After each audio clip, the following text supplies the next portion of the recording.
আসসালামু আলাইকুম ওয়া রাহমাতুল্লাহি ওয়া বারাকাতুহু।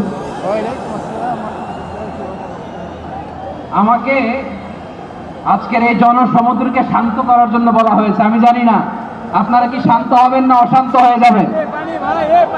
করতে যে লাথি গুতা খেলা উষ্টা সব আমরা খেয়েছি, তারপরেও আজকের এই সোহরাওয়ার্দী উদ্যানের এই গণজামায়াতে এই জনতার মহাসমুদ্রে উপস্থিত হয়ে আমরা বুঝতে পেরেছি আজকের এই মহাসমুদ্র জনসমুদ্র ফিলিস্তিনের প্রতি, আল আকসার প্রতি বাংলাদেশের জনগণের ভালোবাসার বহিঃপ্রকাশ। ভৌগোলিকভাবে আমরা ফিলিস্তিন থেকে অনেক দূরে হতে পারি, কিন্তু আজকের এই জনসমুদ্র প্রমাণ করে আমাদের এক একজনের হৃদয়ে বুকের ভেতরে বাস করে এক একটা ফিলিস্তিন।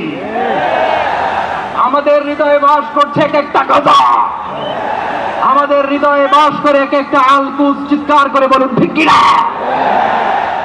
আমরা আজকে সংহতি প্রকাশ করব আমাদের মুসলিম ভাইদের উদ্দেশ্যে। এক আওয়াজে আমাদের কণ্ঠকে উচ্চকিত করে অতিথি থেকে শুরু করে অডিয়েন্সের সবাই আল্লাহু আকবার ধ্বনি দিয়ে সোহরাওয়ার্দী উদ্যানের এই ময়দানকে আমরা কাঁপাতে রাজি আছি না নাই? নারায়ে তাকবীর, নারায়ে তাকবীর। দিন ইসলাম, দিন ইসলাম। ফিলিস্তিন, ফিলিস্তিন। আল কুদুস, আল কুদুস। ফিলিস্তিন, ফিলিস্তিন। আল কুদুস, আল কুদুস। আমার ভাই শহীদ কেন? জাতিসংঘ জবাব চায়। গাজায় গণহত্যা কেন?